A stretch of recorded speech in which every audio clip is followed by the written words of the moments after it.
రుద్ర ఒక నిట్టూర్పు విడిచి, కొంచెం పాజిటివ్ వచ్చింది శక్తి. అక్కడికంటే ఇక్కడ కొంచెం బెటర్ రిజల్ట్ చూపిస్తుంది. అంటే అక్కడ 1% కూడా లేదని చెప్పారు. కానీ ఇక్కడ 10% నువ్వు తల్లయ్యే ఛాన్స్ ఉందని చెప్పారు. అండ్ మెడిసిన్స్ కూడా ఇచ్చారు. ఆ మెడిసిన్ రెగ్యులర్గా యూజ్ చేస్తే ఏమైనా ఛాన్స్ ఉండొచ్చని చెప్పారు అనగానే శక్తి కళ్ళు పెద్దవి చేసి నిజంగానా అని అడిగింది. నీకు అబద్ధం చెప్పాల్సిన అవసరం నాకేంటి శక్తి? నిజంగానే నిజం. నువ్వు కోరుకున్నట్టే జరుగుతుంది. ఇంకైనా సంతోషంగా ఉంటావా? అని అడిగితే శక్తి సంతోషంగా, నిజంగా సంతోషంగా ఉంది బావా. ఇక్కడికి వచ్చాక పాజిటివ్నెస్ పెరిగిపోతుంది అంటూ హుషారుగా పైకి లేచి రుద్రని గట్టిగా హత్తుకోవటంతో పాటు రుద్రతో సహా బెడ్ మీద పడిపోయి, నువ్వు కూడా పడుకో బావా. ఈ మధ్య నా కోసం ఆలోచిస్తూ నువ్వు రెస్ట్లెస్గా ఉన్నావు. ఇక మనం ఇంటికి వెళ్ళిపోదాం బావా. నాకు అత్తయ్య, మావయ్య, మన ఫ్యామిలీ మొత్తాన్ని మిస్ అవుతున్న ఫీలింగ్ వస్తుంది అని అంటే రుద్ర వెటకారంగా, ఇప్పటికైనా వచ్చింది సంతోషం. వెళ్దాంలే.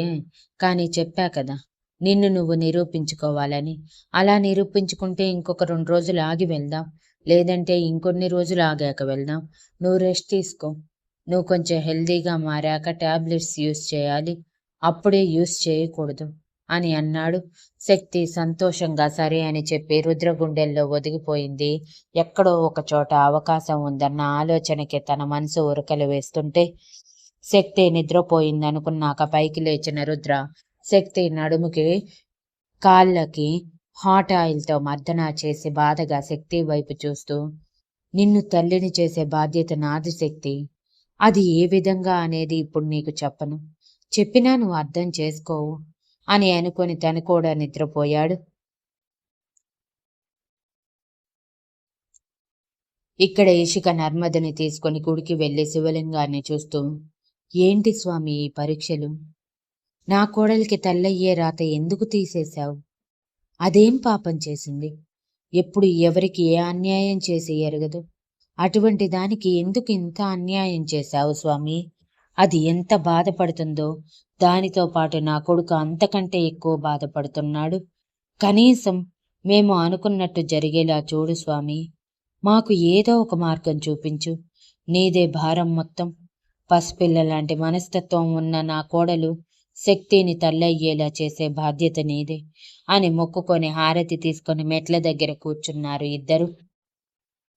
కూతురి గురించి తెలిసిన దగ్గర నుంచి నర్మద మనసులో లేదు. తన కూతురి జీవితం నాశనమైపోతుంది అని చాలా బాధపడింది. కానీ రుద్ర అవకాశం లేదన్నట్టు తన కోసమే ఆలోచించి తమ నుంచి అంత దూరం తీసుకువెళ్ళాడని అర్థమయ్యాక కూతురి జీవితం నాశనం కాదు, కానీ జీవితాంతం తల్లి కాలేదు. ఈ విషయంలో ఎంతమంది తన కూతుర్ని ఆడిపోసుకుంటారు అని భయమైతే ఉంది. దానికి కూడా మార్గంలా ఇవాన్ మరో మార్గం చూపించటంతో వాళ్ళకి ఎంతో రుణపడిపోయింది. కానీ అసలు అది జరుగుతుందా లేదా? జరిగే అవకాశాలు ఎంత ఉన్నాయో జరగకుండా ఉండే అవకాశాలు అంతే ఉన్నాయని ఆలోచిస్తూ ఉంది. ఇంతలో ఇషిక కదిలించటంతో వదిన అంటూ నర్మద తేరుకొని చూస్తుంటే, ఎంతసేపు పిలవాలి నర్మదా? ఏం ఆలోచిస్తున్నావా అంతలా? శక్తి కోసమేనా అని అడిగింది. దానికోసం కాక ఇక దేనికోసం ఆలోచిస్తాను వదిన? కనీసం చీమకు కూడా హాని చేసే అరగదు నా కూతురు. అటువంటి దానికి ఎందుకు దేవుడు ఇంత పెద్ద శిక్ష వేశాడో అర్థం కావట్లేదు. మనకి తెలియకుండా ఉండుంటే నా కూతురు నా నుంచి దూరం అయిపోయి ఉండేది కదా అని ఏడుస్తూ అంటే, అలా ఎప్పటికీ జరగదు నర్మదా. నా కొడుకు ఉన్నంత వరకు శక్తి ఎక్కడికి వెళ్ళదు, వెళ్ళనివ్వడు. సరేనా? నువ్వు వాటి గురించి వదిలే. మనం చూడాల్సిన పని ఒకటి ఉంది, మర్చిపోయావా అని అనటంతో నర్మద కన్నీళ్లు తుడుచుకొని, గుర్తుంది వదినా, కానీ ఎవరు వస్తారు అని ఆలోచిస్తున్నాను అని అనుకుంటూ ఉండగా సడన్ గా వెనక నుంచి ఆంటీ అంటూ ఒక 23 సంవత్సరాల అమ్మాయి భుజం తట్టడంతో వెనక్కి తిరిగి చూసింది ఇషిక. కొందన బొమ్మలా ఉన్న అమ్మాయిని చూసి ముచ్చటపడిన ఇషిక, ఎవరమ్మా నువ్వు అని అడిగితే ఆ అమ్మాయి నవ్వుతూ, నా పేరు పరిణితి. అందరూ నన్ను పరి అని పిలుస్తారు అని నవ్వుతూ చెప్పి, ప్రసాదం ఆంటీ అని పులిహోర చూపించగానే ప్రసాదం తీసుకున్న ఇషిక నర్మద ఇద్దరు చాలా అందంగా ఉన్నావు అని కాంప్లిమెంట్ ఇస్తే, థ్యాంక్ యూ ఆంటీ అని నవ్వుతూ చెప్పి మమ్మీ అంటూ వెనక్కి తిరిగి పరిగెత్తింది. బాగుంది కదా అమ్మాయి అని ఇషిక అంటే, అవును వదిన, చాలా అందంగా ఉంది. ఏ ఇంటికి వెళ్తుందో కానీ ఆ ఇంటికి కళ తీసుకువస్తుంది అని వెళ్తున్న పరిణితి వైపే చూస్తూ అంది. అప్పుడే కనిపించింది వారికి మరొక దృశ్యం. కళ్ళు చెదిరేలా, ఆశ్చర్యంలో మునిగి తేలేలా. అదే చూస్తూ ఆశ్చర్యంతో పైకి లేచి నిలబడి నిషా అని ఒకేసారి అన్నారు ఇద్దరు. పరిణితి పరిగెత్తుకుంటూ వెళ్ళి నిషా చేతిని పట్టుకొని, మమ్మీ, ప్రసాదం పంచడం అయిపోయింది అని నవ్వుతూ అంటే, అది విన్న ఇషిక, నర్మద ఇద్దరు ఒకరి మొహం ఒకరు చూసుకొని, నర్మద, నిషా కూతురా పరి, కానీ ఇది ఎలా సాధ్యం అని అనుకుంటూనే నిషా దగ్గరికి వెళ్ళారు. నిషా తన కూతుర్ని చూసి మురిసిపోతూ చూసుకుంటూ, బంగారం రా నువ్వు అని మెటికలు విరిచి అలా ఎదురుగా చూసిందో లేదో అక్కడ ఇషిక, నర్మద కనిపించటంతో వాళ్ళ రూపాలు ఇంకా మర్చిపోకపోవటం వలన ఆశ్చర్యంగా ఇషిక అంటూ కళ్ళు పెద్దవి చేసింది. నిషా, నువ్విక్కడ అని ఇషిక కూడా ఆశ్చర్యంగా అడుగుతూ పరిణితి వైపు కళ్ళు తిప్పగానే నిషా కంగారు పడుతూ, పరి, నువ్వు వెళ్ళి అదిగో అక్కడ రావి చెట్టు ఉంది కదా, అక్కడ ప్రదక్షిణలు చేయి పోరా, నేనిప్పుడే వస్తాను అని హడావిడిగా పరిణితిని పంపించి ఇషిక దగ్గరికి వచ్చి, ప్లీజ్ మీరు ఏం మాట్లాడకండి ఇక్కడ, నేను మీతో తర్వాత మాట్లాడతాను, నా కూతురు ముందైతే అసలే నా గురించి మాట్లాడద్దు అని చేతులు జోడిస్తే ఇషిక ఆశ్చర్యంగా, పరిణితి నీ కూతురేంటి?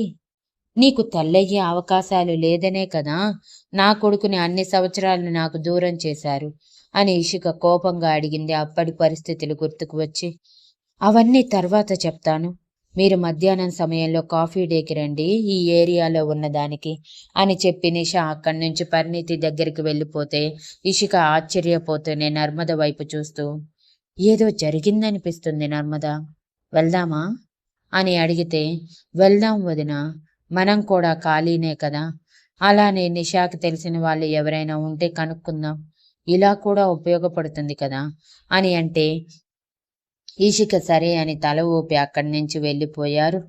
మధ్యాహ్నం అనుకున్నట్టుగా కాఫీ డేలో కలిశారు నర్మద, ఇషిక, నిషా. నర్మద, ఇషిక ఇంటి దగ్గర ఎవరికి నిషా గురించి చెప్పలేదు.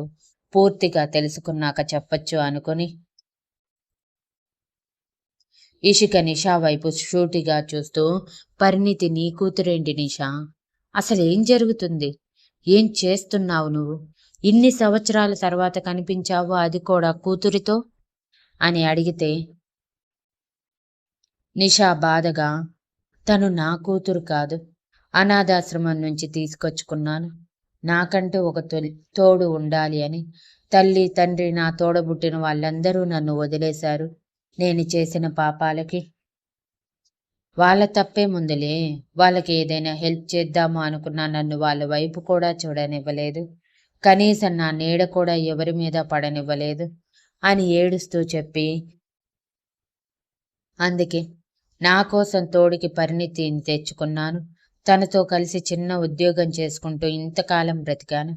అమ్మ వాళ్ళు నాకు చెప్పకుండా ఎక్కడికో వెళ్ళిపోయారు, వాళ్ళ కోసం వెతికించిన వేస్ట్ అని చెప్పి ఇక నేను వదిలేశాను అని బాధగా చెప్పింది నిషా. అవునా, అయ్యో సారీ, మేమింకా వేరేదేదో అనుకున్నాము. సరే కానీ ఎక్కడ ఉంటున్నావు నిషా, ఏం చేస్తున్నావు అని అడిగితే నిషా, నేనొక స్కూల్లో హెడ్ టీచర్గా వర్క్ చేస్తున్నాను అని చెప్పి, పరిణితి పెళ్ళిడికి వచ్చింది, తనకి పెళ్లి చేయాలని నాకు ఆశగా ఉంది, కానీ అని ఆపగానే, కానీ ఏమైంది, మంచి సంబంధం కోసం చూస్తున్నావా, మేమేమైనా హెల్ప్ చేయమా అని ఇషిక కన్సర్న్గా అడిగితే, లేదు అంటూ తల ఊపిన నిషా ఏడుస్తూ, నేను చేసిన పాపాలు నేను పెంచిన కూతురికి తగిలినట్టు ఉన్నాయి, అందుకే అది ప్రేమించిన వాడు దానిని దారుణంగా మోసం చేశాడు, అది కూడా తనని ఫిజికల్గా వాడుకొని తను చావు అంచుల వరకు వెళ్ళి వచ్చింది. పెళ్లి చేసుకోమంటే ఒకసారి జరిగింది సరిపోలేదా, మమ్మీ, మళ్ళీ మళ్ళీ చచ్చిపోమంటావా? లైఫ్లో ఇక నేను పెళ్లి చేసుకోను. ఈ మగాళ్ళని నమ్మను. నాకెవరు వద్దు మమ్మీ, కేవలం నువ్వు నేను అంతే. ఇంకొకసారి పెళ్లి టాపిక్ తీసుకువస్తే ఇక్కడి నుంచి అందరికీ దూరంగా వెళ్ళిపోతాను అని బెదిరించింది. ఏం చెయ్యాలో అర్థం కావట్లేదు. దాని చదువు కూడా ఇప్పుడే అయిపోయింది. ఒక సాఫ్ట్వేర్ జాబ్ కూడా చేస్తుంది. పెళ్లి కోసం ఎత్తితే చాలు చిరాకు పడుతుంది అని ఏడుస్తూ అంటే ఇషిక ఆశ్చర్యపోయింది. అయ్యో అవునా, ఐఎమ్ సారీ అని ఇషిక బాధగా అంటే, వదిలే ఇషిక, ఇదంతా మామూలే కానీ మీరేం చేస్తున్నారు? సోషల్ మీడియాలో మీ గురించి చాలా విన్నాను. అవును, మీ తప్పిపోయిన కొడుకు కూడా వచ్చేసాడంట కదా, గుడ్ న్యూస్ ఇది అని నవ్వుతూ అంటే ఇషిక ఒక నిట్టూర్పు విడిచి, అవును గుడ్ న్యూస్ని, కానీ ఏం చేస్తాం, సమస్యలు మా చుట్టూనే తిరుగుతూ ఉంటాయి కదా, అలా ఇంకొక సమస్య వచ్చి పడింది అని అంటే, ఏం జరిగింది అని అడిగింది నిషా కన్సర్న్గా.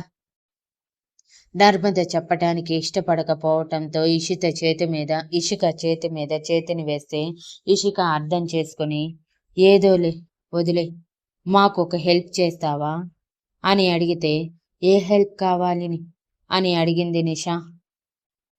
మాకొక ఆడపిల్ల కావాలి బిడ్డని మోయటానికి, కేవలం మోయటానికి మాత్రమే. ఎంత డబ్బు కావాలంటే అంత డబ్బు ఇస్తాము, కానీ కేవలం 9 నెలలు బిడ్డని మోసి కని మాకిస్తే చాలు. అలాంటి వాళ్ళు నీకేమైనా తెలిస్తే చెప్తావా అని అడిగింది ఇషిక. వాట్ అంటూ ఆశ్చర్యపోయిన నిషా, వాళ్ళతో ఏం పని మీకు? అసలు దేనికోసం అడుగుతున్నారు మీరు? క్లారిటీగా చెప్తేనే కదా నేనేదైనా హెల్ప్ చేయగలను అని అడిగితే ఇషిక నర్మద వైపు చూసి, ఏం పర్లేదు నర్మద, నిషా మారిపోయింది, మనకి హెల్ప్ చేస్తానంటుంది కదా అని చెప్పి సిచ్యువేషన్ మొత్తం వివరించి, అలా శక్తి ఈశాన్ల కోసం ఒక బేబీని మోయటానికి ఒక ఆడపిల్ల కావాలి, హెల్ప్ చేస్తావా అని మరోసారి అడిగింది ఇషిక. అంటే ఇంకొక పెళ్లి చేయాలనుకుంటున్నారా మీ కొడుకుకి అని ఆశ్చర్యంగా అడిగితే, నో నెవర్, శక్తి మాత్రమే నా కోడలు. నా కొడుకు ప్రాణం పోయినా మరో ఆడపిల్లని తలవడు, అదేమీ కాదు అంటూ వాళ్ళు అనుకున్న ప్రాసెస్ మొత్తం చెప్పి, కేవలం బేబీని మోయటానికి మాత్రమే ఆడపిల్ల కావాలి అని అడిగితే నిషా దాదాపు 15 నిమిషాలు ఆలోచించాక, నా కూతుర్ని తీసుకో అని అంది. ఏంటి అంటూ షాక్ అయిన ఇషిక, పిచ్చిగానే పట్టిందా నీకు? బంగారం లాంటి భవిష్యత్తున్న పరిణితిని పంపిస్తావా? వద్దు, అవసరం లేదు, వేరే అమ్మాయిని ఎవరినైనా చూడు అని అంటే ఇషిక చేతిని పట్టుకున్న నిషా, ప్లీజ్ నాకు ఈ హెల్ప్ చేయి ఇషిక, కనీసం ఈ విధంగానైనా తనకి పెళ్లి వైపు మనసు మల్లుతుందేమో, మీ అందరినీ చూస్తే మీతో పాటు తను ఉంటుంది కాబట్టి బంధాల విలువ తెలుసుకుంటుంది, అందరి మగాళ్ళు ఒకేలా ఉండరని అర్థం చేసుకుంటుంది. ప్లీజ్ నాకు ఈ ఒక్క హెల్ప్ చేయి ఇషిక, మీరు తలుచుకుంటే పరీని మార్చగలరు, పరి వల్ల మీకు లాభం ఉంటుంది, మీ వల్ల పరికి భవిష్యత్తు బాగుపడుతుంది. నీకు చెప్పాను ఇప్పుడు లైట్గా డిప్రెషన్లో ఉందని, ఆ డిప్రెషన్ నుంచి బయటపడాలంటే ఏదో ఒక వ్యాపకం ఉండాలి, అలా ఉండాలి అంటే ఇదే బెటర్. ఎలానో తను జాబ్ కూడా ఇప్పుడే జాయిన్ అయింది కాబట్టి పెద్దగా రిస్క్ కూడా ఉండదు. ప్లీజ్ నేను చెప్పింది చెయ్యి ఇషిక అని అడిగితే, నో నెవర్ నిషా, నువ్వు ఏం చెప్పినా సరే ఈ మాటకి నేను ఒప్పుకోను, అంతగా పరీని మార్చాలి అనుకుంటే వేరే మార్గం చూడు అని అంటే నర్మదకి ఎందుకో భయం వేసి వదిన అంటూ ఇషిక వైపు చూసింది. ఇషిక కోపంగా నర్మద వైపు చూస్తూ, నువ్వు సైలెంట్గా ఉండు నర్మద అని అరిచి నిషా వైపు చూస్తుంటే నిషా ఏడుస్తూ, ప్లీజ్ ఇషిక నాకు హెల్ప్ చేయి ప్లీజ్, తను నేను ఎంత చెప్పినా వినటం లేదు, పెళ్లి గురించి ఎత్తితే చేస్తానని బెదిరిస్తుంది, తను తప్ప నాకు వేరే లోకం లేదు ఇషిక, ఇప్పుడు తను మారాలంటే మీరే నాకు దారి చూపించాలి, వేరే ఆడపిల్ల అయినా ఇలాంటి పనులకి అంత త్వరగా ఒప్పుకోదు, ఎంత డబ్బు లేని అమ్మాయి అయినా సరే మీ ఆస్తి చూశాక ఏదో ఒక విధంగా మిమ్మల్ని తన వైపు తిప్పుకోవాలని ప్రయత్నిస్తుంది, కానీ నా కూతురు అలా కాదు, ఎన్నో విలువలతో పెంచాను. నాలా నా కూతురు మారకూడదని అనుకున్నాను. తప్పకుండా తను మీ ఎక్స్పెక్టేషన్స్ని రీచ్ అవుతుంది. అండ్ ఇంకొక విషయం, ఇంతకు ముందు అబార్షన్ కూడా అయ్యింది తనకి కాబట్టి ఈ విషయంలో ఒప్పుకోవచ్చు. నా కూతుర్ని నేను ఒప్పిస్తాను. ప్లీజ్ నాకు ఈ ఒక్క హెల్ప్ చేయి, ప్లీజ్ ప్లీజ్ అని ఎంతోసేపు బ్రతిమలాడితే ఇషిక అసహనంగా, పరి ఒప్పుకుంటే అప్పుడు ఒప్పుకుంటాను అని చెప్పి అక్కడి నుంచి లేచి, ఇక నేను బయలుదేరుతాను, నువ్వే ఏదైనా మాట్లాడాలి అనుకుంటే ఇంటికి రా అని చెప్పి నర్మదని తీసుకొని బయలుదేరింది. కారులో కూర్చున్నాక నర్మద, ఎందుకు వదినా వద్దని చెప్పావు? వచ్చిన అవకాశాన్ని వదులుకోవటం ఎందుకు? తనంతటి తానే చెప్పింది కదా తన కూతుర్ని ఇస్తానని అని. అంటే పిచ్చిగాని పట్టిందా నర్మదా నీకు? మరో ఆడపిల్ల జీవితాన్ని చేతులారా నాశనం చేస్తావా?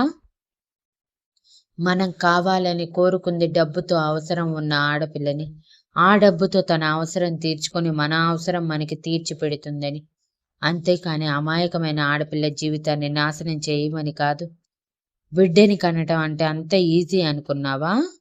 నీకు తెలియదా అందులో ఎన్ని కాంప్లికేషన్స్ ఉంటాయో?